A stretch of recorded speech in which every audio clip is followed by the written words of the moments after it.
Hi guys, so it's part 2 of the legacy lens versus the native lenses. I'm going to be looking at the various lenses. I'm going to take in a picture of one scene.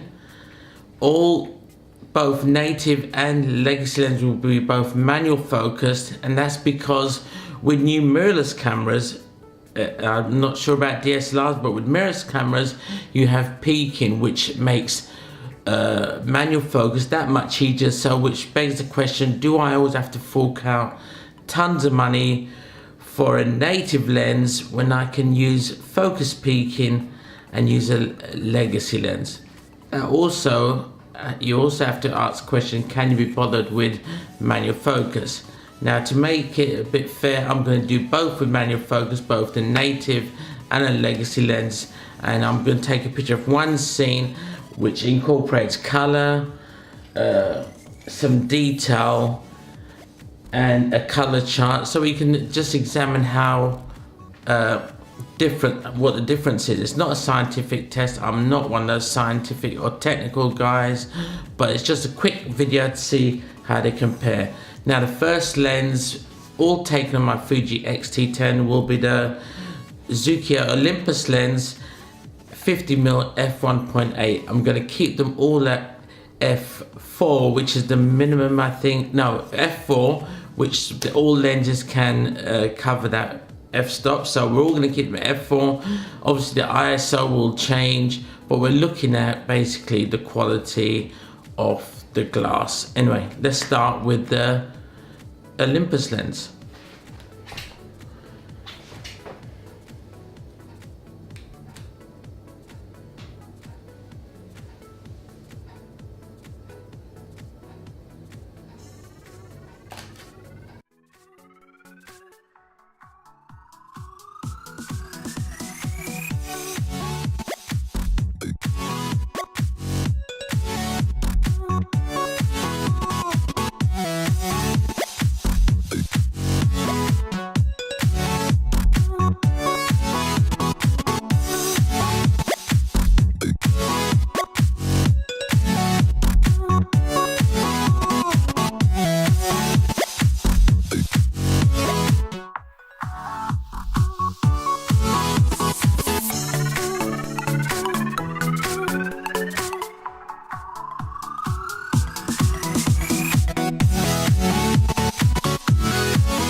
Right guys, hope you found that useful. It's not overly technical comparison. I'm not a technical guy. I just took some pictures, and I hope you found them useful with the color comparison of the color chart, the focus chart, and the red plant.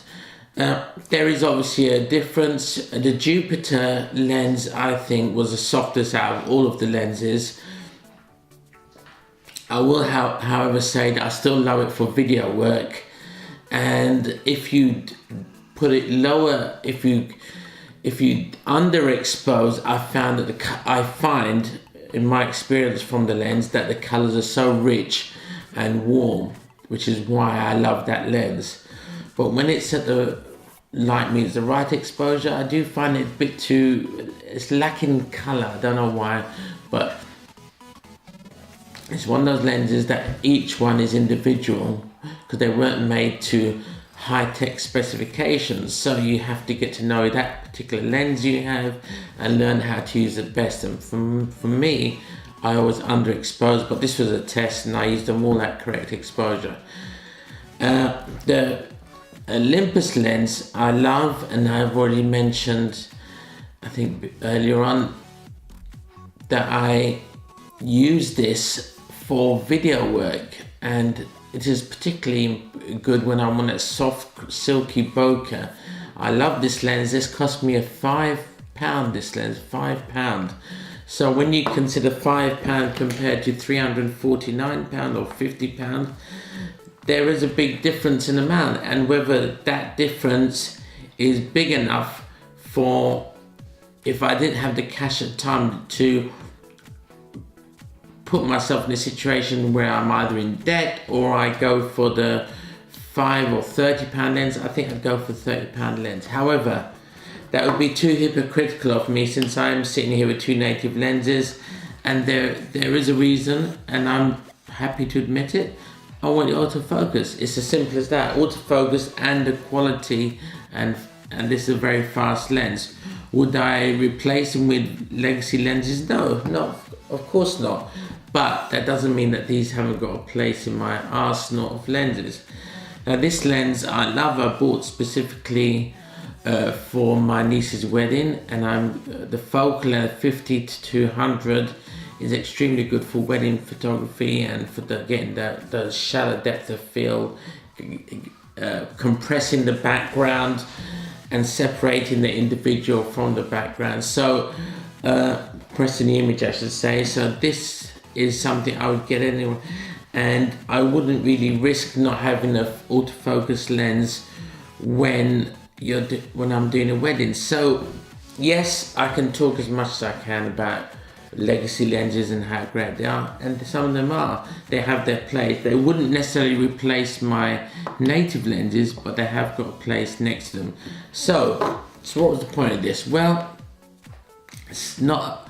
When I first started out photography, I didn't have the money for new lenses. I had a Sony Alpha A500, and I bought a lot of legacy lenses, and it worked fine. But I was able to save up. I built up some money and bought native lenses. But initially, these legacy lenses are great.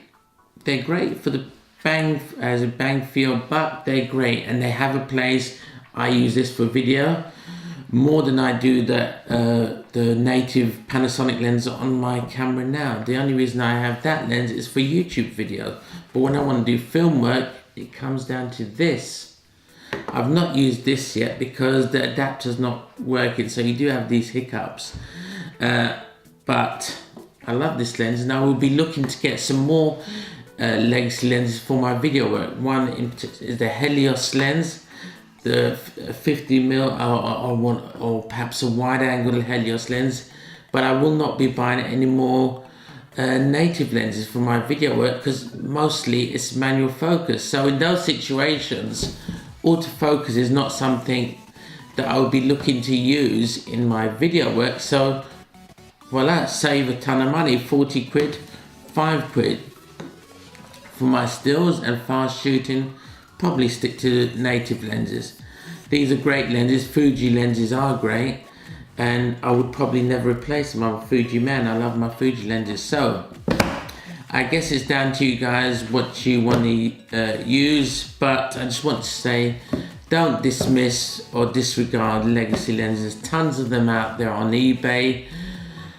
They can be good. As you can see, it's down to personal taste. This was particularly soft on some of the stills, but when I put it on video, which I might do a video at some point and show you how this works, and this works on video, it comes into its own. This good at stills anyway. I think it's a great lens. The 50mm f1.8. This is a 50mm f2. 55 to 200, f3.5 to 4.5, I think, and this is f1.4. I do like my prime lenses more than my zooms. What can I say? I've got a lot of gear to review coming up. I've got a new drone that may be a great alternative for those who don't want to pay out a lot of money for a DJI drone, so keep a lookout for that. A very good heavy duty video tripod, because I'm getting more into video work, a drone bag, and my PC build. So all these things coming up. Hope it's been of interest to you guys. Do keep watching. Please do subscribe. I'm building up more. The more subscribers, the more chance I'm getting more gear. I'm going to do a Polaroid video. Managed to get some Polaroid film for my old Polaroid camera. So keep a lookout for that. And I'm doing a shoot coming up in mid-Jan. So hope to see you in my next video. I always appreciate your time, and take care. And if I don't make another video before next Sunday, Happy New Year. And I hope to see you in 2017 in a new video. Thanks a lot, guys. Take care, subscribe, thumbs up, and see you next year. Bye-bye.